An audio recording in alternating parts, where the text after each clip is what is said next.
It looks like the recording is in progress. Uh, and I can see the people who are joining are also going up. I'll wait for another minute before I start.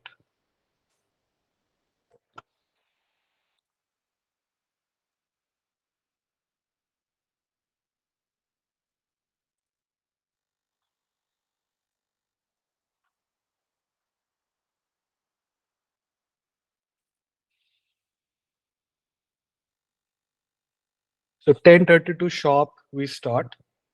The ground rules remain the same. I will take you through a series of slides that I prepared just to guide myself on the topic. At the same time, I will have the floor open. If you have questions, you can unmute and ask. As a disclaimer, I'm no expert on economics or budget or finance. It's just that historically, I have been taking this session for Prepzone, number one. Number two is I can now, out of both experience and some expertise, guide you on how to answer budget questions. That being said, typically budget specific questions are not that common, but specifically folks who are going interviews this week and maybe a week after that could encounter some VAT extempore or a PI topic around budgets. There could be some minor discussions that can happen around budgets. Uh, so it's good idea to have some understanding of what this budget is all about and how you could answer if you face questions on that topic. And that being said, this is for the first time that I think I'm taking a session for an interim budget, which means there's not so much meat when it comes to a budget. It's a very short budget because it's just for 3-4 months that has been presented. The full budget has a lot of policy decisions that make it exciting. And for last few years, we've seen budget become a boring document in that some there are no fancy announcement as such. The good part about it is that there is good growth and policy continuity. Uh, so there is no excitement, no freebies, and no other things that go around with budget, and no drastic changes. So policy continuity and stability are good signs in itself. If someone is on Twitter or X, would have read Anand Mahindra's tweet on the budget. I agree with that view that policy stability with no fancy, no drastic announcements make for a good change. Uh, okay. So let's get started. We are 10:33. I believe people have joined in. Now, since I'm sharing the screen, I can't see a lot of people out there. But I believe there's enough quorum. When I could see, I think 20 plus people were there. So let's start. Why an interim budget and not full budget? Uh, Simply because, as you all know, elections are due this year. Somewhere around April, we'll have the national general elections, and government hence cannot present a full budget, which is why the budget which was presented on 1st February was an interim budget. What is an interim budget? To go to the definition, it's a short-term financial plan presented by a government that is going through a transition period, or is it in last year of its office ahead of general elections. You might have noticed that the honorable minister in her speech also mentioned that when they will present the full budget in July, they will have a blueprint, and also they kind of also proclaimed a sort of confidence when it came to coming back to power again with a NDA majority, and getting a chance to present another budget, which will be a full budget, right? It is, of course, then used to fund government spending until a new government which takes charge. So that's one important fact that you need to know. This is not a full budget; it's an interim budget. Why even study budget? Uh, as I said, it's a topic of current awareness. The people who have PIs and VATs, which I believe will be in bulk in the coming weeks, because I do believe a lot of slots now are opening up for real interviews, especially around Mumbai and other cities. And a lot of people who will go into PIs and VATs around, say, next week or a week after could encounter topics, discussions around budget. So it's a good idea to have some awareness about what a budget is as such. And this session is just to help ease you out through that topic, uh, and give you some contextual awareness around it, right? Uh, these are the 3 pointers that I've listed on slides, and people who have proximity of the dates near to the budget will likely encounter that topic, and that's why it's important to know. In general, for everyone, it's slightly beneficial to know a bit about the budget. But before we start to study about the budget, uh, as I said, it's an interim budget, not a lot of meat into this budget. Unlike the other sessions that I've done, which run up to 1.5 hours because there's so much to talk about in it. Uh, this is a very small session in that way because there's no major announcement as such, uh, given it's an interim budget. But to start with it, we need to know a few terms. Uh, and those terms are listed out here as promised. Last time also I shared the geopolitics deck. I will share this deck as well. So don't worry if you don't take notes or if you lose out or if you want to take a screenshot. Deck will be shared right after the session as a PDF. Budget estimates is one important term. This is the estimates of fiscal and revenue deficits for the next financial year. They represent the monetary value assigned to the government ambition. For people, see, we are typically used to seeing budget sessions and news around it on our tabloid media channels, where a lot is talked around the narrative, the policies, the major things in budgets. But typically, for a keen study of economics, keen study of budget, it's the biggest benefit of a budget document and the keener details are in the numbers. So it's, as the word budget means, it's entire outlay numbers of the government spending, its collection and other things which are laid out in front of the in the parliament for the entire nation to have a look at, for entire analysts and other people to have a look at, right? Uh, Now there are few words inside it. Fiscal deficit. In simple terms, it's the difference between government's total spending and total revenue, right? Whatever government earns is it's the revenue. Whatever government spends is its spending and expenditure. The difference between it is fiscal deficit, a term that you will hear a lot when you talk about budget. That the fiscal deficit is increasing or the government is focusing on lowering the fiscal deficit. Uh, for any logical objective reasoning, it's better to have less of fiscal deficit, which means your revenues should should sustain your spendings, right? Unless otherwise you're consistently building out a deficit and constantly straining your resources. So whatever revenues that you collect through different modes, whether it's tax collection, whether it's through disinvestments and other sources, should fund whatever spending the government does, whether it's on social security, whether it's on infrastructure building, which is infrastructure building and other things, right? So that's fiscal deficit, a term which is commonly thrown and very common when it comes to budget.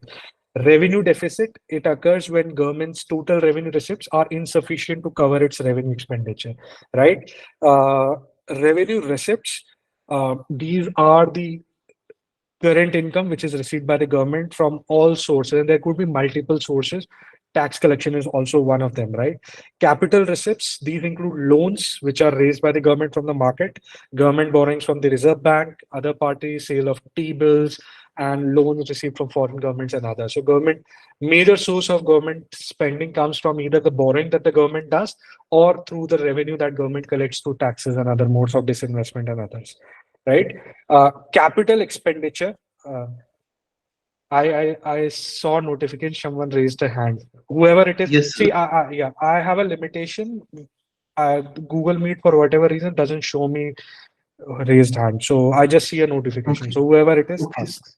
Yes, sir. So just add a little question. Like, could you speak a little bit more about the disinvestments recently, which has been happening? Government Rec- disinvestments. I don't think so. Any major disinvestment has happened recently.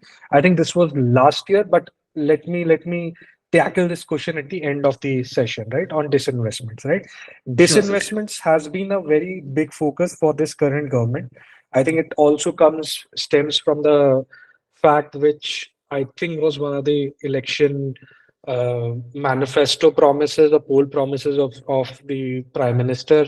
I think in the very early of his first government, that government has no business in running governments. So they have had targets of disinvesting, selling stakes out of LIC. The biggest disinvestment I think they did 2 years back was Air India. right? So there has been a target, but from whatever I recall reading about it, they've consistently missed their disinvestment targets.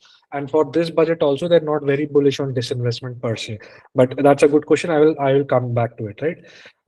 Another term which is very important is capex. Folks who would have work experience would know this term. This refers to funds which are allocated for development projects, acquisitions, and other things that the government does, including highways that the government is building, ports, railways, and whatnot that government is building. Revised estimates. So when the budget is presented, they have a forecast of, okay, this is the capital that is allocated to this sector. Say, I'm just giving an example. So some 1,000 crores are allocated to construction of certain highways, or some 1,000 crores are allocated to construction of certain ports, right? By the end of the year, not even by the end of the year, by end of fiscal and slightly more after that, government gets the real estimates, what actual got spent.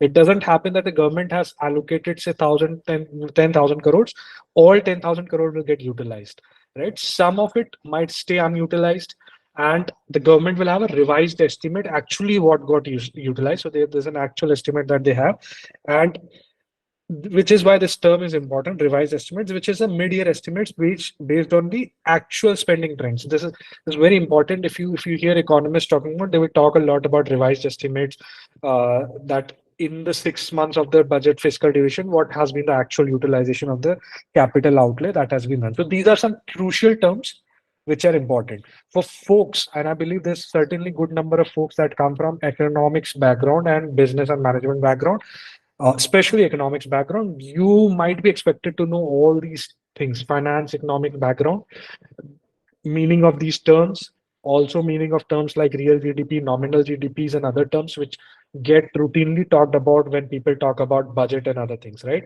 For folks that come from engineering, other sciences background where these topics are not formally taught, there's an expectation to know about certain important terms like fiscal deficit, revenue receipts, and other things. But it might not make a hell lot of difference even if you falter in defining some of them, even if you understand it at a crude level, right? But folks from economics and other backgrounds, you might be expected. Sir, for fiscal deficit, does Mhm. it include revenue as well as capital receipts? Yeah, I think it includes. Okay, okay. Yeah, So it is same as the budget deficit. yeah, it's same as the budget deficit. I think the budget deficit would be an estimate of the Okay. right, and the fiscal deficit. It's also, I think it will include. It's also an estimate that way, right? But then there's an actual fiscal deficit which gets accounted when you present a budget for next year. When the government will say this was our actual fiscal deficit for the last year, right? Which was around, I don't remember the number, but it was around 5.8% or something. And this year they have set a target for I think 5% or 5.1%, right? Okay. Normally, the government's idea is to move towards a less fiscal deficit, trend towards what they call as fiscal consolidation, simply because that as an economy it will show you as a country of some credibility, right? And I think in the pandemic, due to the spending within the pandemic, government has gone, because pandemic, your revenue receipts and other things took a fall. There was lockdown and other things, and you had to increase your capital outlay for sectors that were heavily hit and other things. So the spending went high. That's the time when fiscal deficit breached its mark. Now government is trying to get back to it, and they have set a target of something around 4.5%, which is on my slide.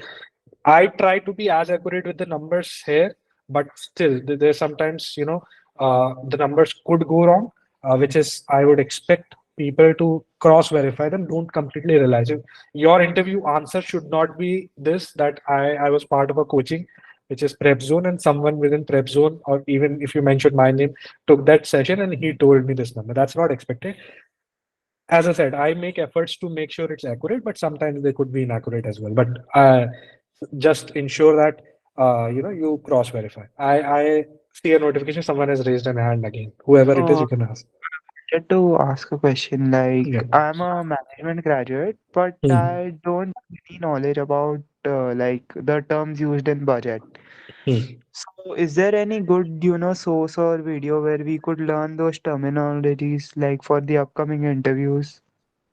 I would Like recommend. the Yeah. nominal GDP, all those terms. See, there are two ways you can learn it. One, I'm not sure, I've never tested it, but this would be a very strong resource. Go to GPT and type, help me understand real and nominal GDP. The real and nominal GDP is a term used across the globe, right? And help Okay. me understand that as a layman or a class 5, class 10 student. Let GPT come up with an answer and see if it can explain it to you in much easier terms. Number two is what I recommend is economics is a very important topic of studies for people who sit for UPSC CSE. It is a civil services examination, right? And there are multiple websites. I think websites like Drishti, Vision, and others who have blogs on explaining these terms. Those are also very good resources because these people are expected to know. So the terms that you need to know is real and nominal GDP, right? I think the difference between the both is one calculates GDP at real prices, which means factors in for inflation, which is why that GDP is higher.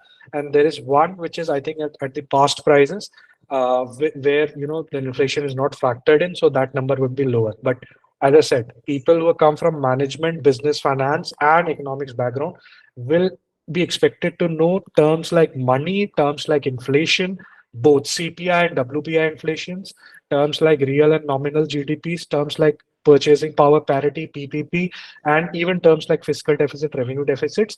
So a priori, I'm giving a suggestion. Even whatever source you can meet. One is a GPT, of course. The second one is possibly going through these IAS coaching websites to read about these terms and revise it. Right. That's very important. Folks who come from engineering background, medicine, and other backgrounds, you can still have a good excuse. Okay, this is not the topic that I know, so that's completely fine. Even when I sat for my MBA interviews, I might not have known a lot of these terms.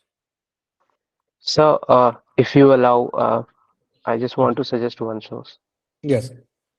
So I have read this book, Day to Day Economics, in IIM Ahmedabad book series, business book series. I know this. I know this. It is Satish Acharya or Satish Y. Devdhar.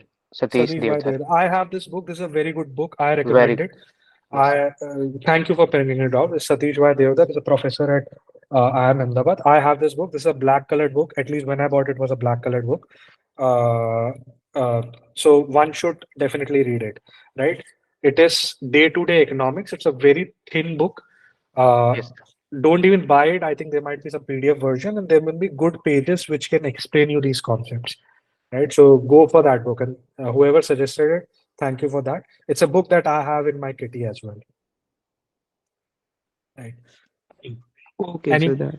any more questions? I see some comments have come in. I have not read them, so I will tackle those comments at the end of the session. Simply because they pop up and they go away. Right. So, what are the key themes of this interim budget for folks, just to give them a sense of those? The key themes of an interim budget are, one of them is you know fiscal consolidation, a term which is now heavily used within the governments, right? And as I said, the government wants to reduce its fiscal deficit, which has ballooned. Why it has ballooned? Because there has been a spending, specifically in the pandemic, which led to the expansion of fiscal deficit. And over the past few years, especially this government in general, has been focused on fiscal prudence, right? So that's one key theme of the budget. Um, the numbers that I have is the next year they have budgeted it at 5.1% of the GDP. And if you read all experts and all folks, even prior to the budget, they knew that this was an upcoming theme. So that was very predictable that they will move for further fiscal consolidation, right? And the government wants to close by fiscal 2026 that they should get to 4.5% of the fiscal deficit number, that number 4.5% of the GDP, right? Second theme of the government, which is run by the NDA, is specifically around the continued capex within the economy, which means they continue to want to invest in building the infrastructure that can sustain the future growth of this country, which means a lot of highways, a lot of railways. In fact, there's something which is very interesting. Now, I have not read the budget in very details, to be honest. But something which is very interesting, which will come out, is that they're also spending a lot in non-core infrastructure, which is affordable housing and other things, so that their aims of getting housing for all and other things get met. So they continue to grow and invest in capex to increase the infrastructure.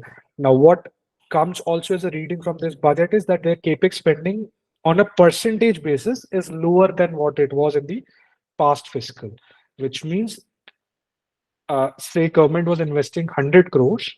Last fiscal they invested 120 crores, which is a 20% increase. This year they might just spend 130 crores, which is what, a 10% increase on 120, no, not even a 10%, less than 10% increase on a base of 120 crores. The government already has a very high base of spending. So that, on that spending, the base of growth of capex investment is not that high. It's moderate, but given the base is already high, the number in itself, absolute number, is still significant, right? But in the past few years, government has been doing a significant capex investment, right? And the other thing which got highlighted was that government also talked about that they will have a blueprint for Viksit Bharat, and they gave a term around it. I think something related to farmers, youth, and all. Anyone remembers the term? I've forgotten that term. They gave a term around it. Yeah. Forecasts, Yeah. I believe that one is, this economically weaker people, the second is farmer, third is women, and fourth is, I'm forgetting the fourth one. Youth, farmers, Youth, Yeah. poor and farmer, women. poor and women. Makes sense. Makes sense. So this is what I think they've given this term Gyan, and you're right. I think it's yes. And somebody was speaking. Go ahead. Who was it?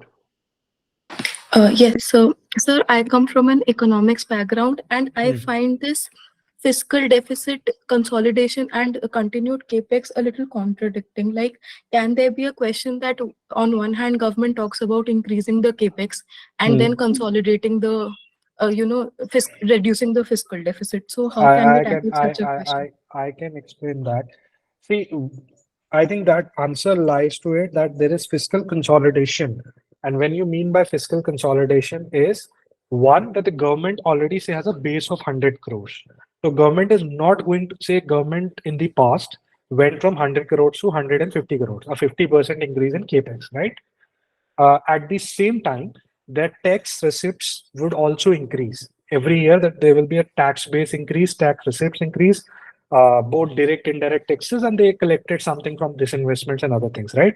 And they had a fiscal deficit of say 6%. I'm talking just hypothetical scenario.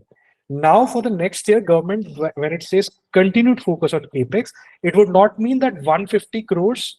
Now this is just a hypothetical number, that 150 crores will again increase it by 50% on capex. The capex could go from 150 to 160 crores, whereas tax receipt collection would be on a higher rate, which means you can achieve that fiscal consolidation. So what is happening is government is slightly bringing down the capex to moderation, where the growth will not be as high, but the absolute number is still bigger. And government is aiming for increasing that tax base, increasing the tax collection, bringing more people, wider range of people within the tax bucket, so that the revenue receipts go up. And that's how government can achieve fiscal consolidation. So it's not contradictory. Now, this is specific to India. There could be other specific economies, example, where government will completely start curtailing their capex investments because their economies are in bad shape, and that's one way they can achieve that fiscal consolidation. For India, that's not the case. Our revenue receipts are also increasing as we are growing, so we can achieve that fiscal consolidation if we start lowering the growth of capex investment. Does it make sense? Yes, sir, absolutely. Thank Yeah. you. So that's it's good question to ask, right? And as expected, someone from an economics background would ask such a question.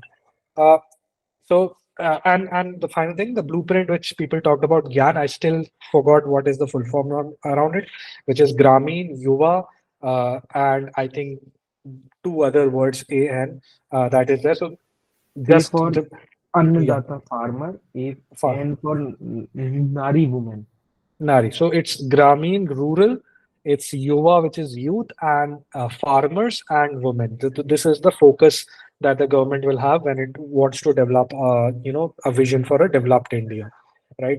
Now, one thing which is interesting in this budget is that there is a focus on rural demand generation. People who would be reading about some analyst reports around stock market and other things would recall that within India, strange things are happening. One is that there is uh, growth which is happening in different pockets and not happening as much as in other pockets. And one such area is rural areas where the demand has been falling as such. Whereas urban pockets, the demand has been growing, if you witness from the automobiles, from luxury goods spending and other things, right? So government is concerned about rural demand generation, and that's why they have given a push towards the rural sectors, which means the spending for things like Narega, PMAY, GPM, GSY, and PM Kisan will have a higher push. They will have a more stronger outlay compared to previous years. What are these? Narega, as you all know, is the employment guarantee scheme for the rural Indias. PMAYG is Pradhan Mantri Awas or a Housing for All Yojana, focused for the Gramin, which is the rural India. The PMGSY is the Road Infrastructure Gram Sadak Yojana, right? And PM Kisan is something which they had, if I'm not wrong, now correct me if I'm wrong, it was I think started in 2018 or 2019, previous 1 year previous or maybe a few months previous to the last general elections that were held, which was around offering kind of a sort of a term which is called as universal basic income for the farmers, where you offer them 6,000 in three installments, three tranches of 2,000 each, or three equal installments of 2,000 each, so that you give them some sort of a monetary support to sustain a certain sort of a rural demand. So it was one basic form of the universal basic income that the government implemented, right? And they have an increased outlay for that as well. Uh, One question that as an economics graduate you might get is, all these things which are to increase rural demands could have inflationary pressure. What would mean inflationary pressure? If you give more money in the hands of people, they're likely to spend more. And if they're likely to spend more, the demand and supply will create an inflationary pressure, right? But in this case, at least what is to be believed, that is this largely non-inflationary, because lot of it is around asset generating and employment generating, right? For example, the Grameen housing for all scheme or a policy that is around creating the housing, right? Offer support to create affordable housing. The road or the Grameen Sadak, which is the rural road connectivity, is around creating an infrastructure. Except for PM Kisan, all other schemes are kind of employment generating and kind of asset generating. So they are largely non-inflationary in nature. So that's one, right? The second theme, which is the fiscal consolidation theme, India compared to, I don't know, I think people compare it to the like sized economies, likely similar growth economies like Brazil, Indonesia, and others.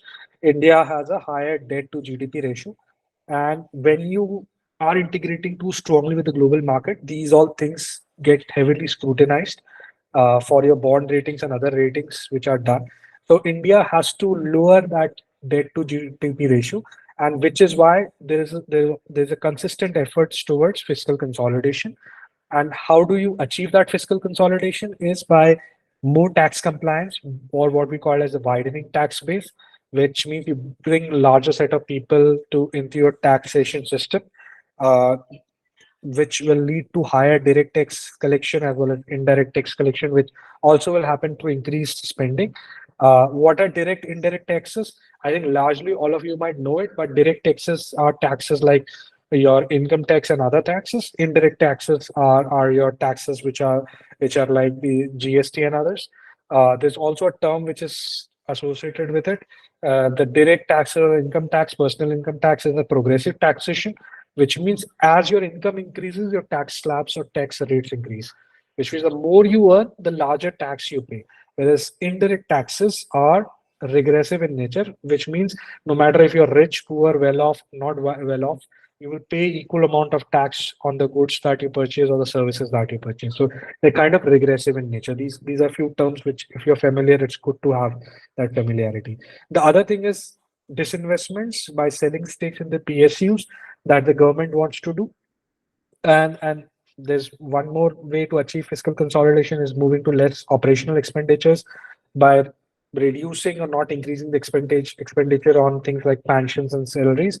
And there's one more thing which is, of course, India is not in that place, but if it comes to that push comes to that thing, you also reduce your capex to achieve that fiscal consolidation. Now, somebody asked around the disinvestments, and I think that's a good time to tackle disinvestments. Disinvestments is happens in multiple forms. One of the form is where government will sell certain stakes from certain PSUs that it owns. That's one form of disinvestment. There could be other forms of disinvestment. Government outright will sell certain things. For example, Air India and others, government sold it to the Tata group of companies. That's kind of a full sale, right? And then there will be some stake selling, which happened with LIC, which happened with, if I'm right, GAIL, which happened with ONGC and others. That the government, did sell a part of its stake in those organizations, right? Uh, and when it comes to future, government has been consistently pushing for targets in selling those stakes within the PSUs. For example, PSUs like Coal India. Uh, there is a PSU which is for the railways. I'm forgetting which is it, right? And the government has disinvestment targets for all of it. Now, why it is important, especially for folks who work for organizations where there are disinvestment targets, just go and read bit about it, because you might be expected to know a bit about it. For folks working in ONGC, I think they had a disinvestment. For LIC, they had a disinvestment. If I'm right, Coal India, definitely there's a disinvestment target that is set for Coal India as well, right? And there are few other PSUs that the government has a mandate, or government has been proposing that they will start selling some stakes, right? There's 100 plus disinvestment that government has done in the past. Now, you don't need to know a full list. I think Air India, LIC are a few good examples that you can remember. But for folks who work in those sector or work in economics and other, they might know, they can be expected to know a certain more beyond these things, right? And as far as I know, disinvestment is processed by a different nodal agency that the government has formed. Uh, I don't know what it is called, but I think this is some department of disinvestment and public asset management or something like that, which the idea is there are twofold objectives out there. One, you achieve that path of fiscal consolidation where through disinvestment you get those revenue receipts, or disinvestment receipts to be precise, to lower your fiscal deficit. And second is there has been uh, there has been an thing about inefficiencies or not so high efficiencies of the PSU or public sector enterprises or public sector units, where government would like to increase the efficiency of it by making them privatize and other things. And as far as disinvestment goes, I think the government has not been that successful compared to what it wanted to be. So that's one critique of the current government, that they had very ambitious disinvestment targets. But except for one financial year where they could sell Air India and sell stake of LIC, they've largely missed disinvestment targets almost every fiscal when they have presented that target.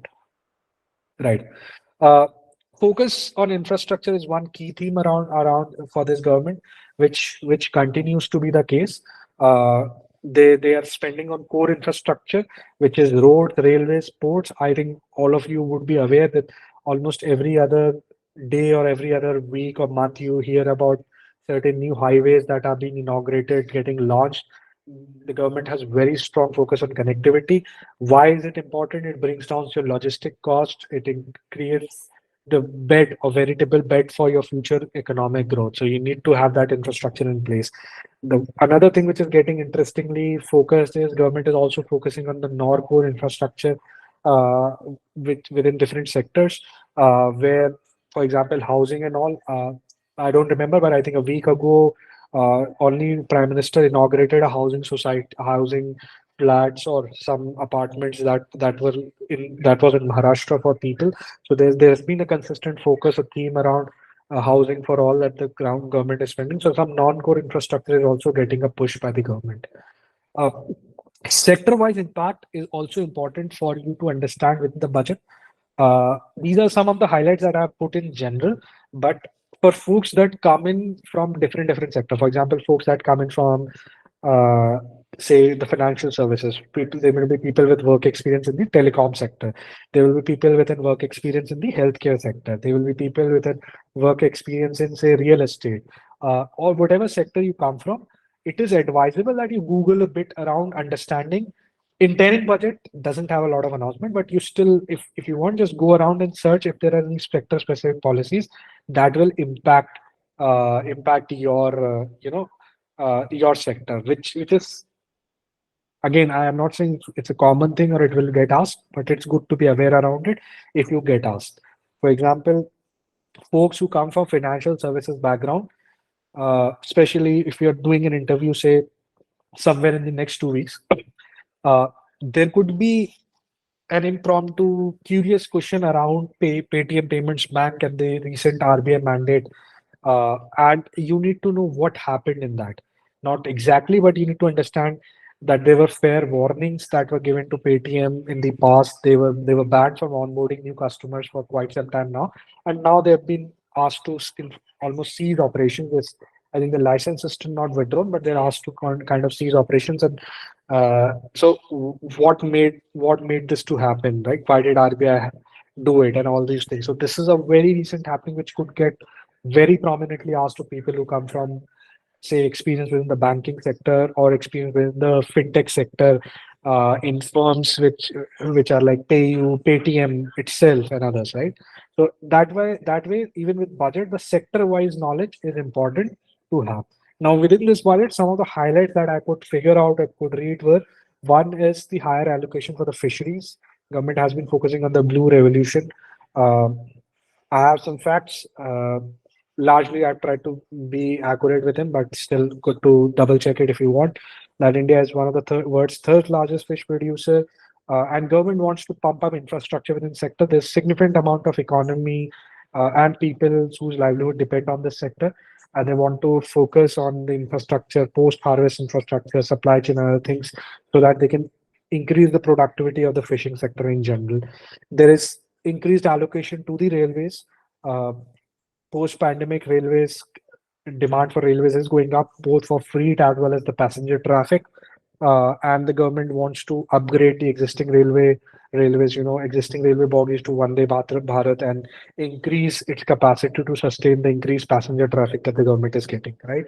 There is increased focus on the non-renewables as well. So for people who come from work experiences with firms like Renew, or divisions within Adani, Reliance, which deal with energy, or within sectors that analyze energy, think tanks, and others, you might be expected to know a bit about that, why the government is spending so much on renewables, right? What are terms like energy security means, and why government is focusing on solar and other forms of renewable energy, increasing spending for that, creating incentives for users to spend on those things, the non renewables, right?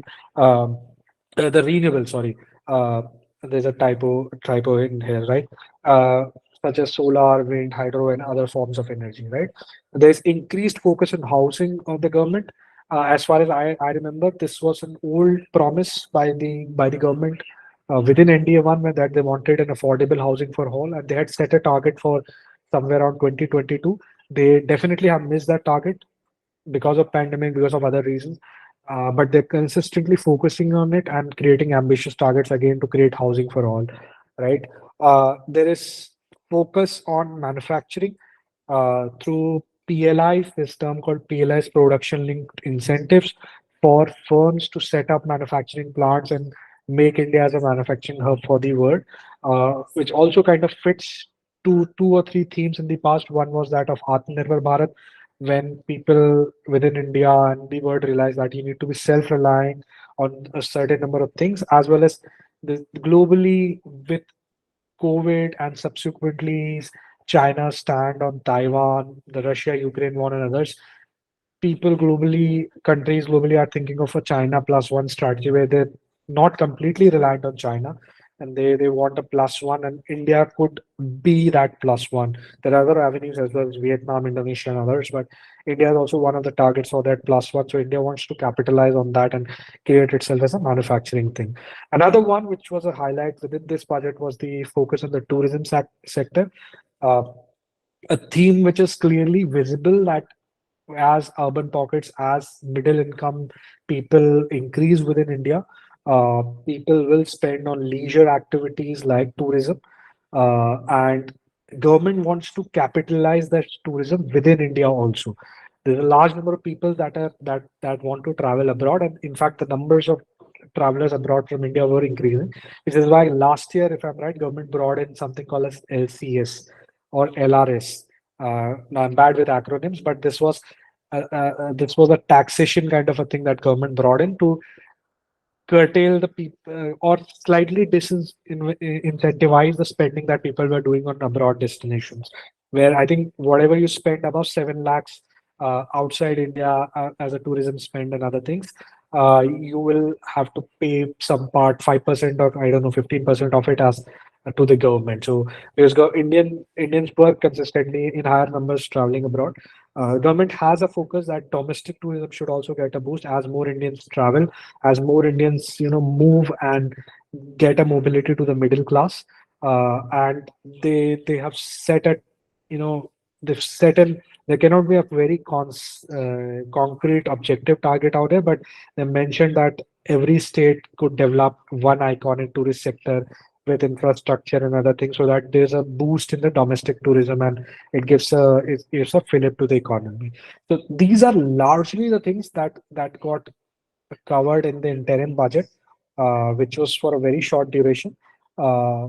If one has to talk about, I think the two key themes have been one, fiscal consolidation, increasing rural spends, and the continuous focus on capex and infrastructure creation. The three themes that one can think about when it comes to the budget, right? So this is what I had for the budget session.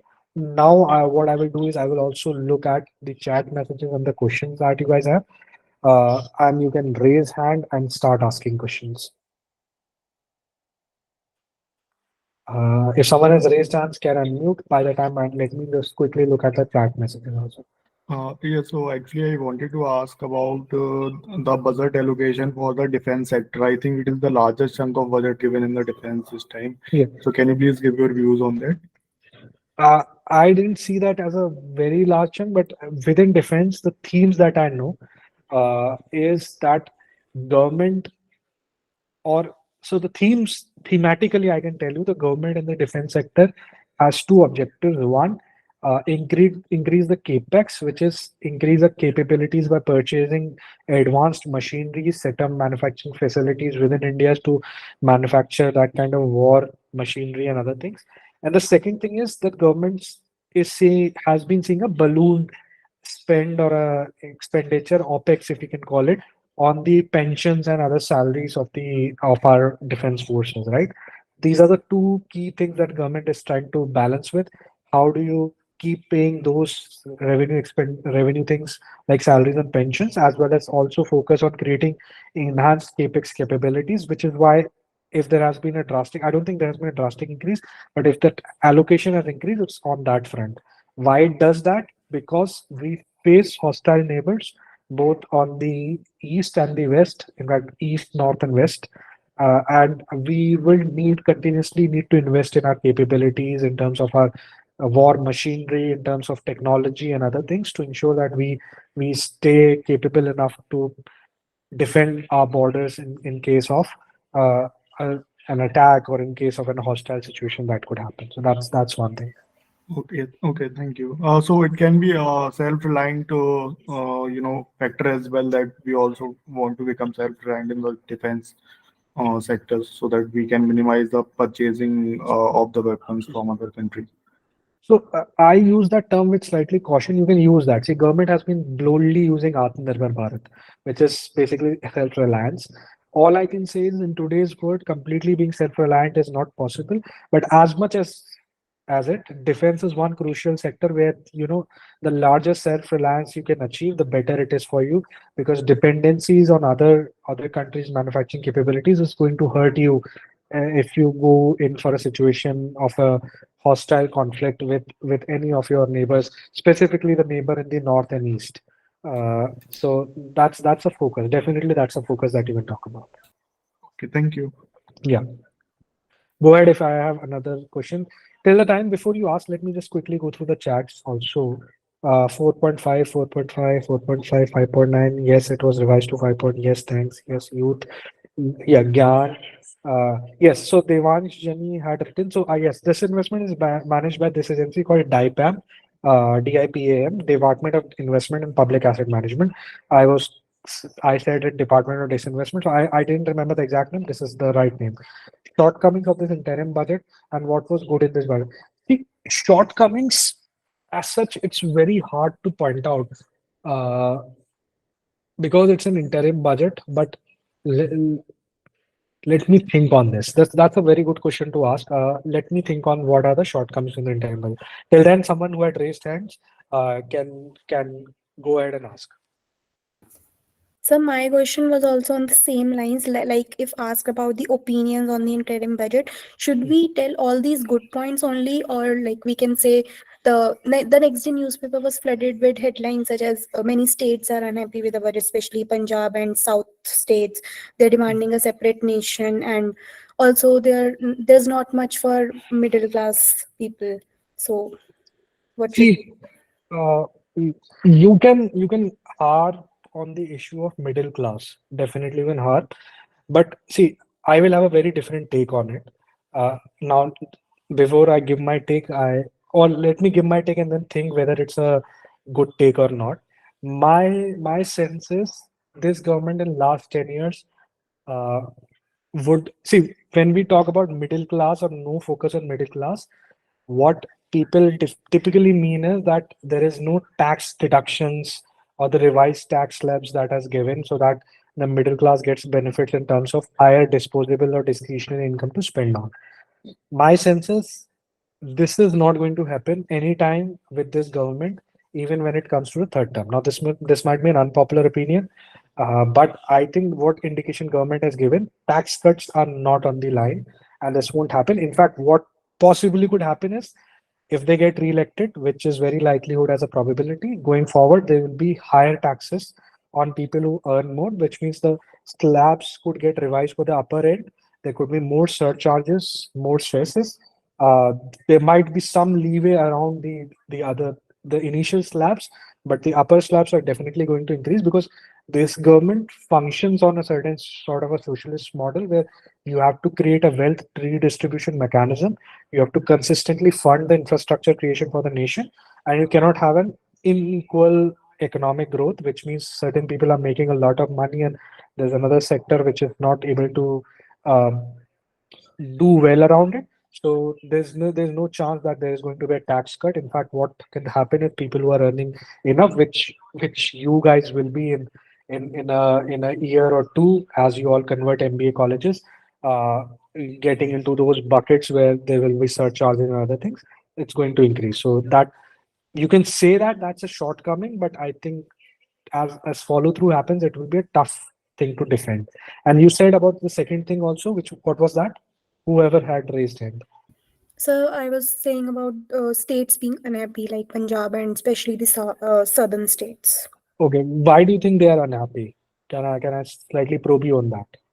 Yeah, yes, sir. I just read the newspaper headlines the day after the budget came. They were saying that there are no provisions mentioned for our state. Like they are demanding of separate nation. Like some minister commented on that, and Punjab, like CM himself has said that there's no provision for the state of Punjab. I know the CM is of like Congress party, so he's just opposing, but there can be No, facts related to it. So I just wanted to know. no, fair May point. I add to Yeah, this? go ahead. Fair point. So actually, he's DK Suresh, I think DK Shivkumar's brother. So what he want to say that the union government is taking the tax from the southern states and they are not giving them the appropriate share for the tax they are giving. So, Basically, they this are is distributing in yeah. north. That is a fair point. There are pockets, not just in the south, in the western part of this country, Maharashtra and Gujarat, which will have higher tax collections compared to what they get back, because there will be states which are not so developed, and they want for them to succeed in infrastructure, they will get more allocations compared to the states which are already developed. So it's a fair criticism. Also understand one thing.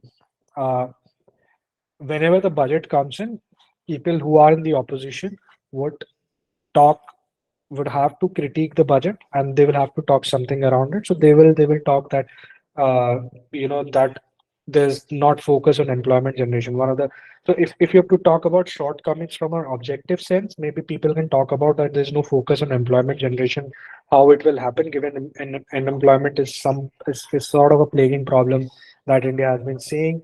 Uh, some people might also argue that it doesn't have populist measures like subsidies and other things which could be a part of an election budget, right?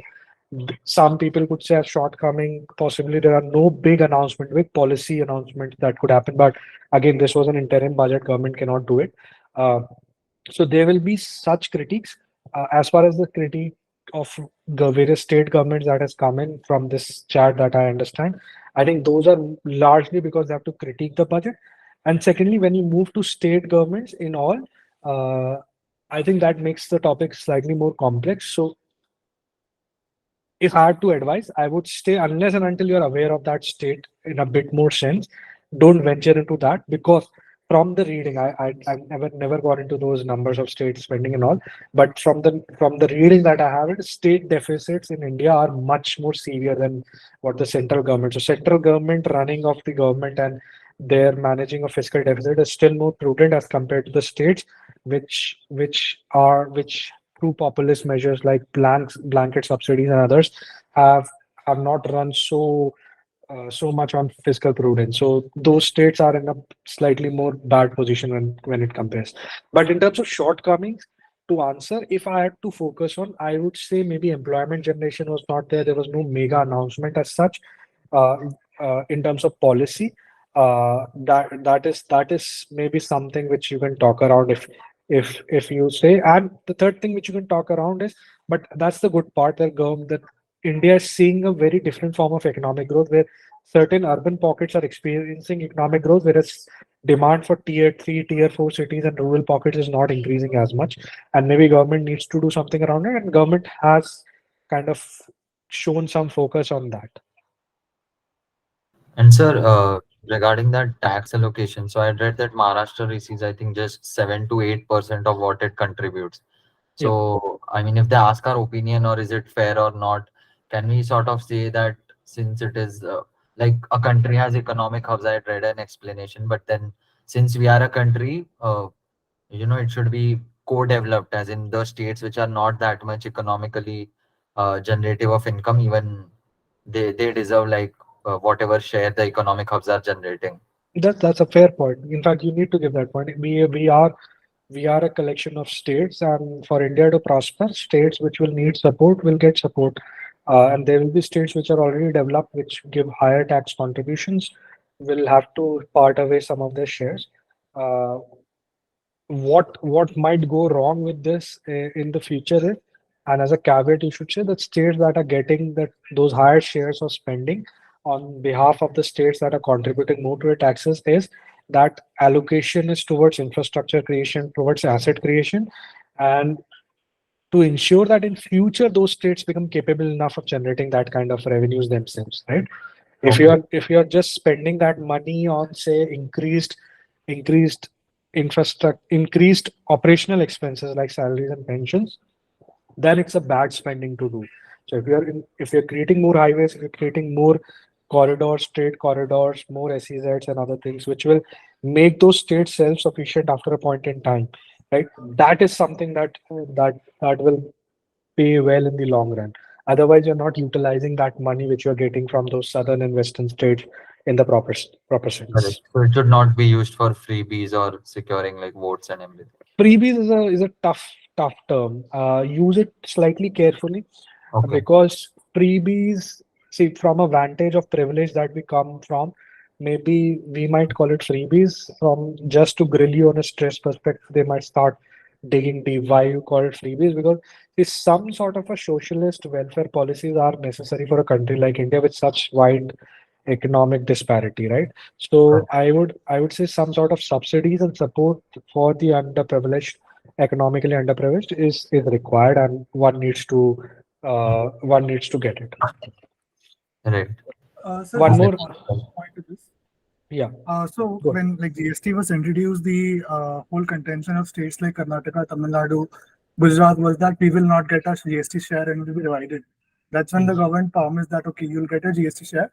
GST like will make sure that the CGST and SGST is divided properly, and it's only the CGST that is further given to underdeveloped states.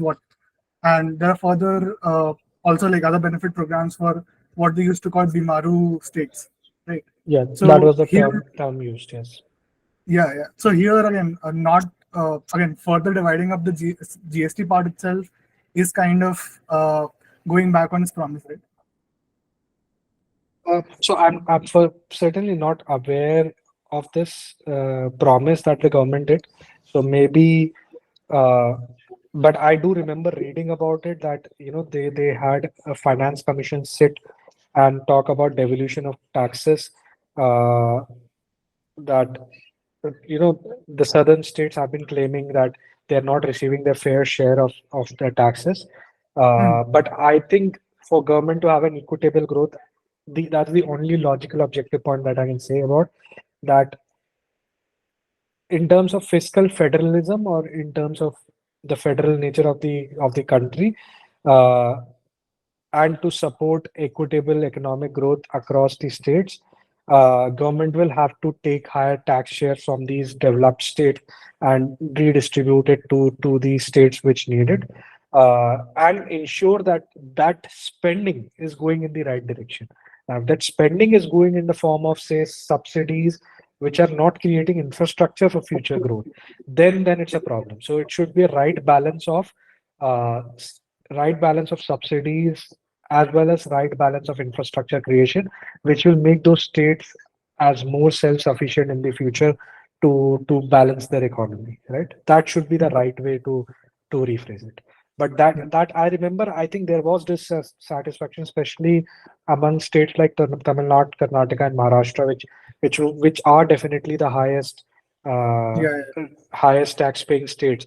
Whereas there are states like Uttar Pradesh, Bihar, which though might have higher taxpayers by sheer population, their contribution to the national income tax is not very high, right? And you need to consistently invest in them so that they also match up, right?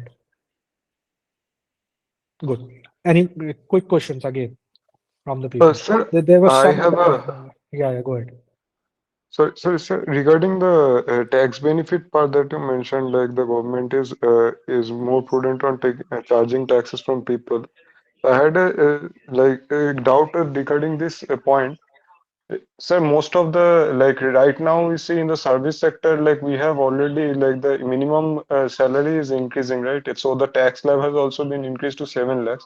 But with the inflation, most of the service sector increment is not matching the rate of inflation. So charging the same tax rate, won't it like affect the middle class more rather than putting a dent on the people earning much higher?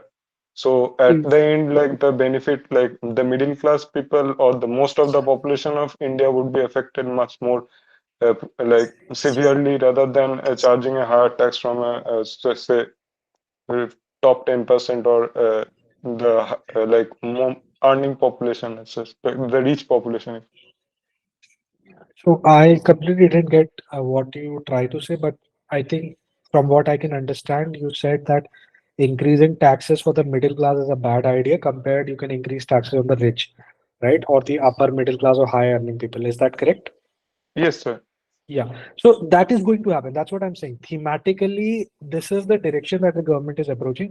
Now, my response stemmed from a fact that someone said, as a dissatisfaction, can I talk about that there is nothing for the middle class in this budget? I just said that over the past 10 years, governments has been very clear that they're not going to give a lot of tax sops to the people. in terms of tax cuts or redefining slabs. Even if that happens, it will happen at the lower end of the tax slabs, not at the upper end, because government is focusing on a sort of a welfare state, and they will be going forward.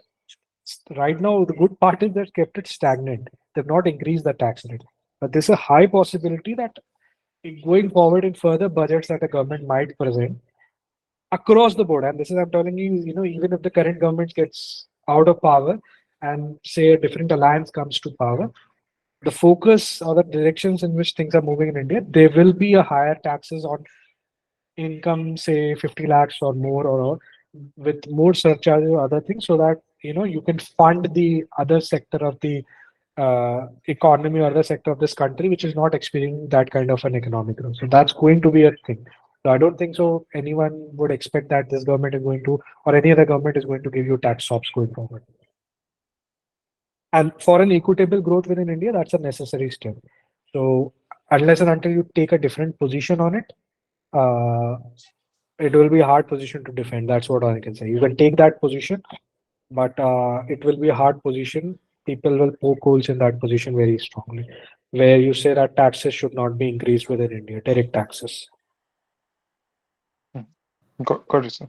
And Yeah. sir, again for the tax disparity between states and Maharashtra being the highest contributor of GDP.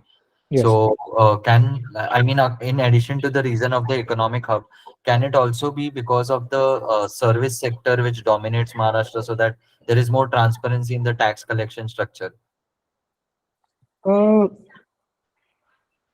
Possible. But why do you say so? Service sector in Maharashtra? Because as far as I know, 3 or 4 states in India have a very high tax collection: Gujarat, Maharashtra, Tamil Nadu, and Karnataka. Right? Yeah. Karnataka and Maharashtra, you can still talk about service sector because one is an IT sector. Maharashtra also has a lot of service-based Yeah, I economy. read in Maharashtra we have around, I think, 65 to 70% service sector. So then Yes. tax evasion is not very difficult in that. Yeah, so in that case, you can say that, but I think then Gujarat and Tamil Nadu will be an exception to that rule. When it comes to the part that you're addressing, there has been a talk, and this has been a long talk. This is not just in taxes. When I took the other session, which was around elections, I told you that there's a delimitation which is supposed to happen in 2026. Where also southern states will have a dissatisfaction, and that's something government will have to address. You already hear people talking about it, that when the new constituencies are drawn, the northern and maybe some eastern pockets of India will have much higher share of seats compared to the southern and say western, which did good on population control, and that's also a disparity. Even today, as things stand, one could argue that with how the elections play out in India for the last 2 times and maybe for the third time, southern and maybe to an extent some eastern pockets don't have a strong leverage when it comes to national politics, because the bulk of the seats that the ruling party gets is from the north and the west belt, where they achieve almost 200 plus seats from that zone, and they inch closer to that majority number. So there are topics of injustice, and one of them that has been long in question is these 4 states which say that they have been paying higher taxes as compared to what they have been getting, and they kind of fund the economic growth which other states would need. Correct. Yeah. Okay, sir. Go ahead. Someone has been raising a hand for quite a long time. They can go ahead and ask. I just wanted to add to the shortcomings part and wanted to confirm. Can we point out that the education expenditure has been lowered this year?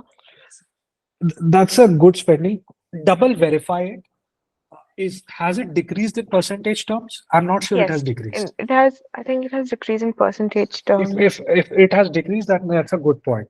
I will double check it for you as well, and I will post it on Discord if possible. But if it has decreased in percentage terms, then it's a very good point as a shortcoming that India would need a lot of human capital to sustain its economic growth, and for that you need to spend on education sector. And if it has decreased in material terms, in absolute in percentage terms, then definitely that's a good point as a shortcoming. As far as I know, I don't remember reading whether that it has decreased in percentage terms. But the one critique of this government has been that the education spending is not the percentage of in terms of the percentage of the GDP that developed nations spend, our percentage of education spend as percentage of GDP has been on the lower side. Even for healthcare, that has been the argument that people have been giving. One more hand raise. Go ahead and ask. Sir, yeah. So Go ahead. again, one of the shortcomings that since we keep talking about that rural economy is not doing well, there are no such schemes that which are for the agriculture sector. There are some schemes like oil seed and all, but some scheme in agri-tech like it was in the last budget. No such scheme is there. So can we bring out this point? Only thing is, if follow through happens to that, will you be able to defend that? Because that's a complex topic, where the government knows that rural is one of the focus area, and they have to spend in that area, and it will. What government believes it will be through a mix of one, some direct income, UBI, universal basic income, that's given to the farmers, as well as secondly creating infrastructure and incentives for them to ensure that there is good connectivity, there is good incentives for them to increase the productivity of their farms, right? That has been the focus within the government. It has not yielded result as things stand right now. One other shortcomings is that the India land holdings are pretty small for people to really get the most out of it.